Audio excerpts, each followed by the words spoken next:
கடிகாரம் ஒன்று வந்து 24% லாபத்துடன் ரூபாய் 322க்கு விற்பனை செய்தால் லாபத்தொகை எவ்வளவு? லாபத்தோட தொகை எவ்வளவு? இப்போ 24% லாபத்தோடு வைக்காங்க. அப்போ நான் 124% தான் இந்த 372. இப்போ நமக்கு 100% கண்டுபிடிச்சி அதில் இந்த 24% எடுத்துட்டோம்னா லாபத்தொகை கிடச்சிரும். இப்போ நம்ம 100% கண்டுபிடிக்க என்ன செய்வோம்? இங்கே 124 இருக்குது, அதை 100 ஆக்க என்ன செய்வோம்? 100/124 போட்டால் நமக்கு அந்த 100 வந்துடுமா? இப்போ பார்த்தீங்கன்னா 124 372 இதை அப்படியே எழுதிட்டேன்.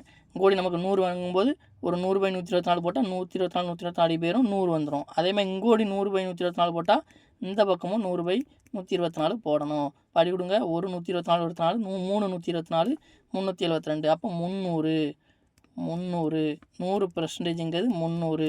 அப்போ அந்த சுவர் கடிகாரத்தோட விலை வந்து 300. அதில் 24% ஏற்றுதாங்க.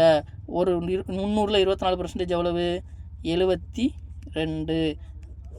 அதான் 24% ஏற்றி 322க்கு விற்காங்க. அது எப்படி 72 கண்டுபிடிச்சிங்க? இங்கே பாருங்கள், 300ங்கிறது உங்களுக்கு 100%. இப்போ இதில் நமக்கு 24% தேவை. அப்போ அதே மாதிரி போடுங்க. இங்கே 100%க்கு இடத்துல 24% வேணும்னா என்ன?